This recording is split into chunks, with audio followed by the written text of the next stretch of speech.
Safari শুরু হয়েছে, এদিক সেদিক তাকাতে তাকাতে আমরা চলেছি। দিগন্ত বিস্তৃত গ্রাসল্যান্ড, তারই মাঝে প্রচুর শিমুল গাছ দাঁড়িয়ে। মাইলখানেক পথ ধরে দেখলাম এক ভারী অদ্ভুত দৃশ্য। প্রায় প্রতিটা শিমুল গাছের গায়ের ছাল কিংবা বাকল চেঁছে কেটে নেওয়া হয়েছে। আসামের জঙ্গলে গন্ডারের সুবিধের জন্য কিংবা রয়্যাল বেঙ্গল টাইগারের সুস্থ পরিবেশের জন্য গ্রাসল্যান্ডের বিশেষ যত্ন নেওয়ার জন্যই এই গাছগুলো নাকি এইভাবে রাখা হয়েছে।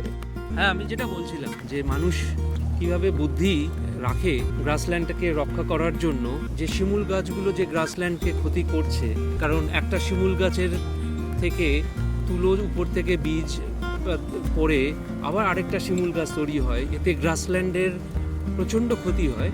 সেই জন্য গ্রাসল্যান্ডটাকে রক্ষা করার জন্য মানুষ যে বুদ্ধি করেছে, তাতে তারা গাছটাকে গোড়ার ছালটাকে কেটে নেয় এবং গোল করে পুরোটা কেটে নেয়, যাতে মাটির নিচে শিকড়ের রসটা উপরে আসে না। তাতে গাছটা শুকিয়ে যাবে আস্তে আস্তে এবং গাছটা মরে যাবে। এই বুদ্ধির জন্য তাতে কি হলো, সরকারি যে আইন আছে যে গাছ কাটা যাবে না, সেটাকেও ম্যানেজ করা গেল। গাছ তারা কাটছে না অ্যাকচুয়ালি লিগালি, এবং গাছটা আস্তে আস্তে মরে যাবে কদিন, কয়েক মাস বা কয়েক বছর পরে। সেটাকেও তারা এনশিওর করলো যে গ্রাসল্যান্ডটা রক্ষা হলো। সো আমি ভাবি মানুষের কত অসাধারণ বুদ্ধি, হ্যাঁ, যে তারা কোনো একটা জিনিসকে রক্ষা করতে চাইলে কিভাবে তারা করতে পারে অ্যাকচুয়ালি।